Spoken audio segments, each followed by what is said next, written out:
To arms, we've got to do curls, and if we want to get better angles, we've got to get a better peak. One exercise we can look at today is going to be the barbell curl, because this is one that with a few little changes, a few little tweaks and a bit of understanding, you can take a moderately decent exercise and make it into a gym peak building winner. So as I've been saying, how do we start these things? We start right, we'll finish right. Looking at common mistakes that we always make on this. From the pickup, it often starts, we have pronated shoulders, and then we'll end up coming back with this partial rep movement. Let's take a look at this. So you can see the elbows are kicking back, body's leaning forward. This leads to a body lean, hip kick, then from here, a pronation of the shoulders because of our body position. So this is activating traps because of a partial rep. So because we're not coming all the way back, the biceps not extending, traps are activating, and we end up with a movement that looks like this, which is probably only activating maybe 35%. What else we'll see is the lean back. A lean back. This is a common one with also an uncontrolled negative. So we've got counter body lean here, and this takes away the load from the bicep. We're arching at the lower back, and look at the bar position. From this point here, you can see that the load is now carried by the body and no longer the bicep. That's why the body's trying to lean back. It's trying to take that load away from isolating the muscle, which is the body's job. Its mechanism is not to keep things isolated.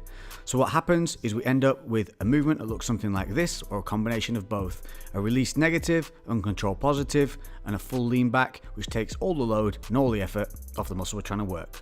So how do we fix it? We set it up right, and again, scapular engagement can solve a lot of these things. So if we take a look here, we tuck the chin. This helps align the back and relaxes the traps. Then from this point, we're going to set the scapula. You just saw me squeeze them back there. So we're setting the scapula. So that allows for a full arm extension and creates full bicep activation. Look at the start point where the bar is. Those elbows are going to stay fixed. And to help this, squeeze the glutes a little bit. That'll help stop your hips from being able to kick backwards. The hips can't kick backwards. That's going to force you to keep your elbows in place and control that negative, which is where most of the move breaks down. So in real time, you can miss a lot of these movements. Set the scapula, tuck the chin. Tuck the chin, set the scapula. You can see how everything engages.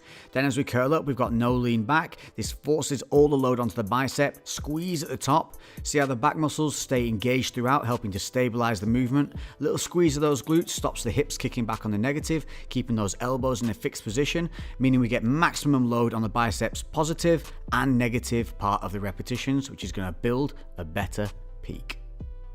So there you go, you've now got those nuggets of information to be able to take and put into the gym and help build a better arm. Make sure that you concentrate from the feet up. As always, if you start right, you will finish right. These videos are on a regular basis now, so hit me up in the comment section with other exercises you want to know about, ones you'd like to see, some favorite ones that you maybe want to learn that you haven't tried yet. Make sure you hit that thumbs up, hit the notification bell to make sure that you don't miss any uploads, make sure that you opt in for all notifications, then you will never miss a single one of these masterclasses.